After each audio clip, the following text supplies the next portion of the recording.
Hi, welcome to Danny After Dark. If you're new here, make sure to like and subscribe so you don't miss a notification or a new episode. Tonight, I'll be featuring the case of Ed Gein. So let's go ahead and find out more. Let's go ahead and dive on in. Edward Theodore Gein, also known as Ed, was born on August 27th, 1906, in La Crosse County, Wisconsin. His parents were George and Augusta Gein. Ed also had an older brother named Harry, who was 7 years older than him. Growing up in the Gein household was not very easy, to say the least. Augusta had a very deep contempt for her husband, which very much showed, and she was very controlling of both of her kids. Augusta owned a small grocery store and then later went on to purchase a farm on the outskirts of the small town of Plainfield, Wisconsin. This is what became the New Gein family home. Augusta was very deeply religious, and she would preach to both of her children the innate immorality of the world, the evil of drinking, and the belief that all women, herself excluded, were prostitutes and instruments of the devil. Every afternoon, she would read to them from the Bible. Ed was a very easy target for the bullies at school. Classmates and teachers recalled Ed for having off-putting mannerisms. Otherwise, he did fairly well in school, particularly in the subject of reading. Ed desperately tried to make his mother happy, always, but she rarely was pleased with both of her boys. She often abused them and believed that they were going to become failures, just like their father. At other times, she was known to talk softly to Ed, telling him that he was, quote, a good boy, end quote, and would even let him sleep in the same bed as her.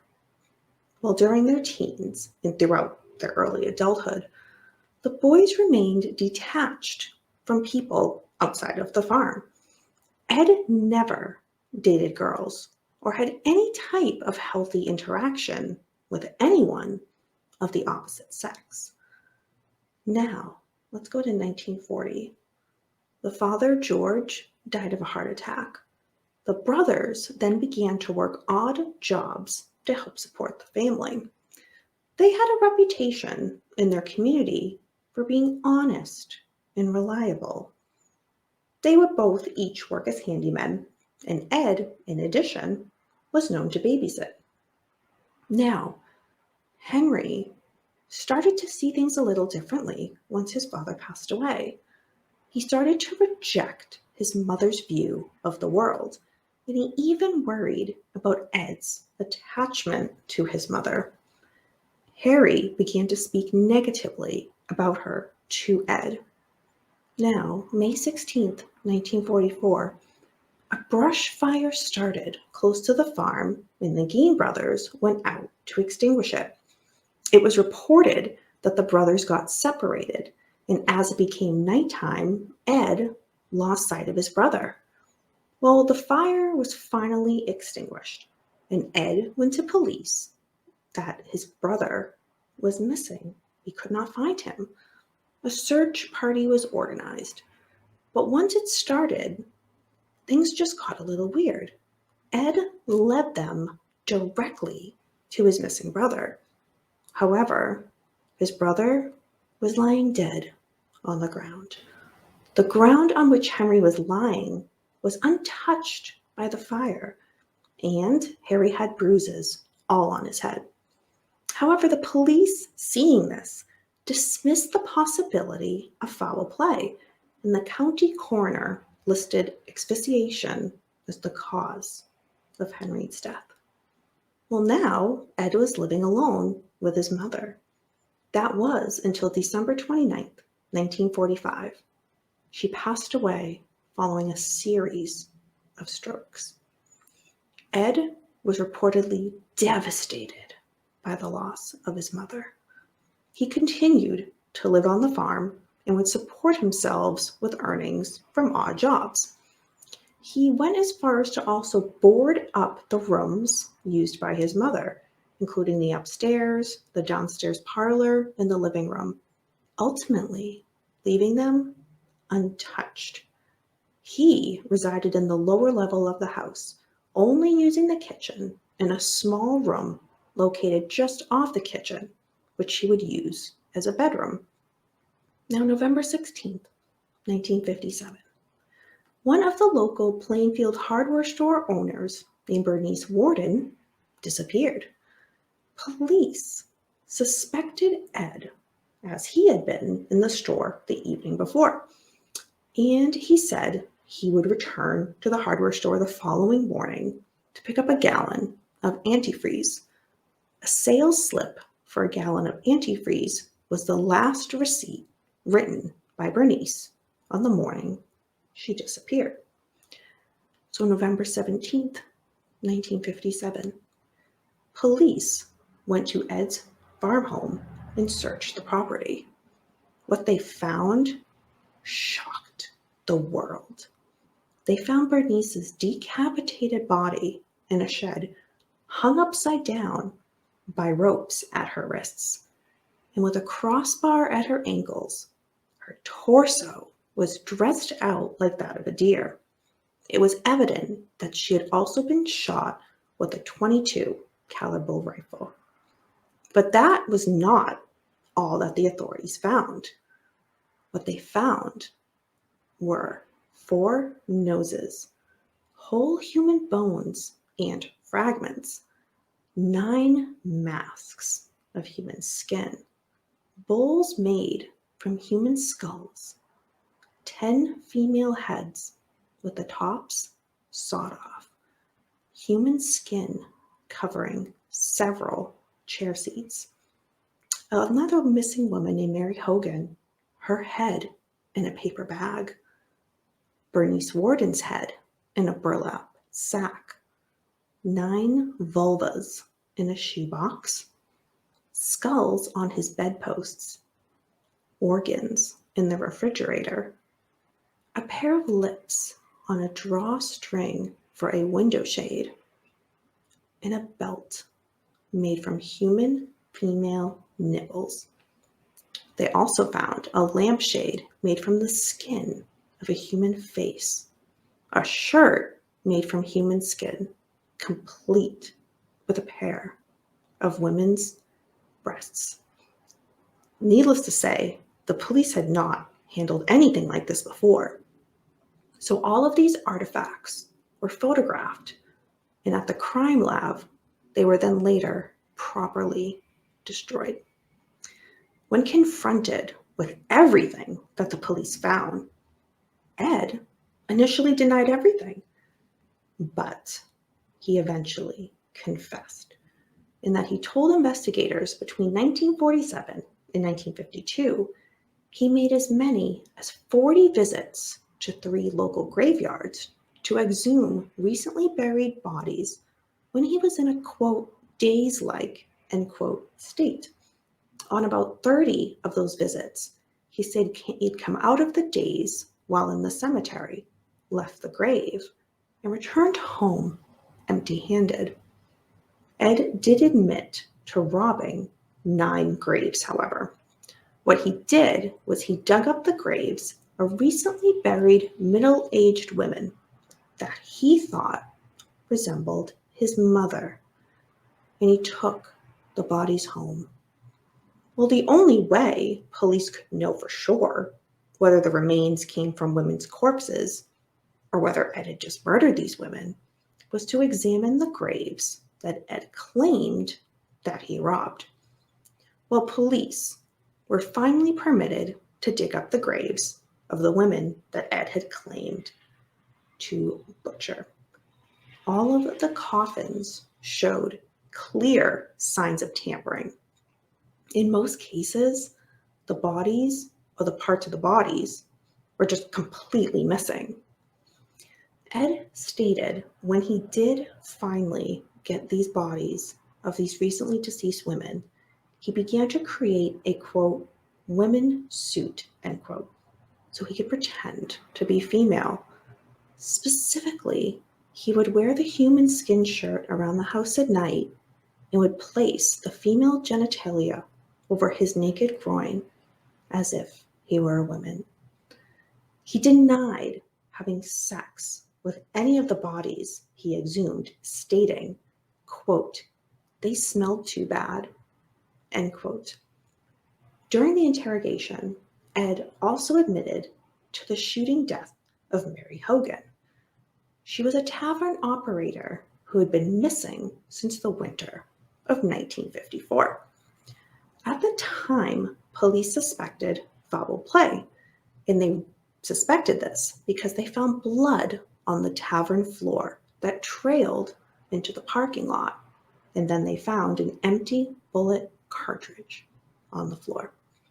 Well, there was little to go on, so the case at the time went cold. But Ed also stated that a local 16-year-old boy whose parents were friends of Ed was aware of the shrunken heads in his home. But Ed was able to convince the boy that they were relics from the Philippines sent by a cousin who had served in World War II. Police later determined that Ed would use and wear these heads as masks. During the interrogation, Ed showed no signs of remorse and no emotion. When he talked about the murders and of his grave robbing activities, he spoke very matter-of-factly, even cheerfully at times. One of the county sheriffs, named Art Schley, allegedly physically assaulted Ed during questioning. What he did was allegedly bang Ed's head and face into a brick wall. This caused Ed's initial confession to be ruled completely inadmissible. The only murders Ed could be held responsible for were for Bernice Worden and Mary Hogan. Now, November 21st, 1957, Ed was arraigned on one count of first-degree murder. He entered a plea of not guilty by reason of insanity. He was found mentally incompetent and unfit to stand trial.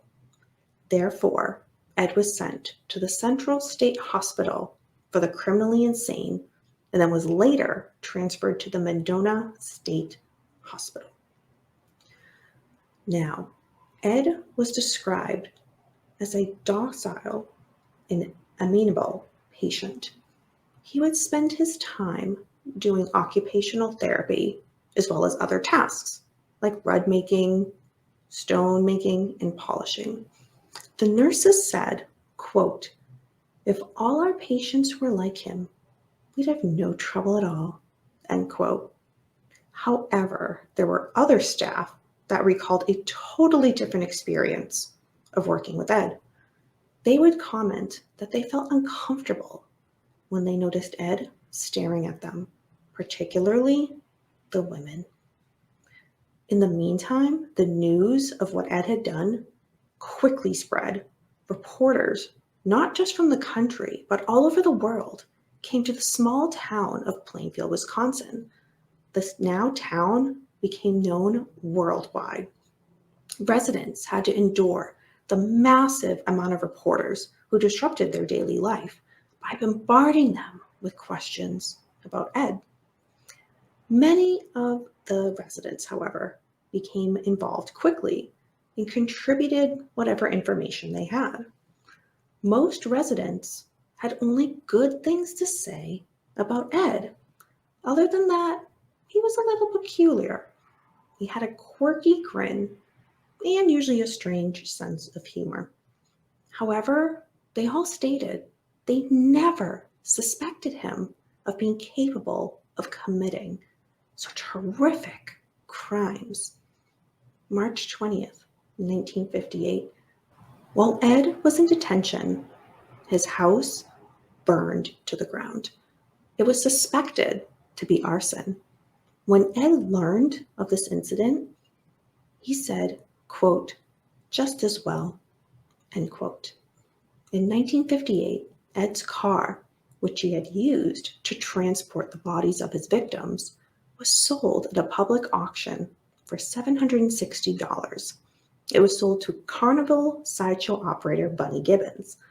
Bunny would later charge carnival goers 25 cents admission to see this vehicle.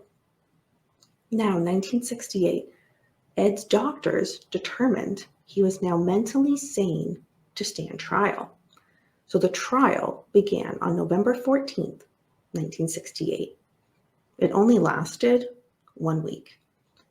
His condition was contributed to the unhealthy relationship he had with guess who? His mother. In his upbringing, that his mother had controlled him his whole life. He suffered from conflicted feelings about women. He had a love-hate feeling towards women that eventually developed into a full-blown psychosis. Ed was eventually found guilty of first-degree murder, but because he was found to be legally insane, he would spend the rest of his life in a mental hospital. He did spend those days in the mental hospital happily and comfortably. He was again a model patient. He got along well with the other patients, though he mostly kept to himself.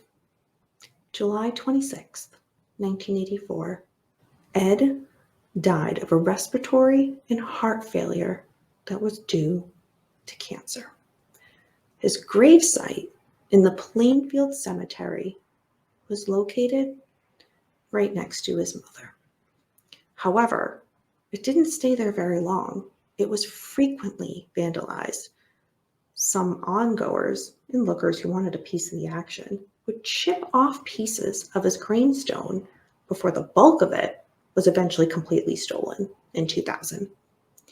Well, the gravestone was recovered in June 2001 near Seattle and is now in a museum in Washoe County. And that is the case of Ed Gein.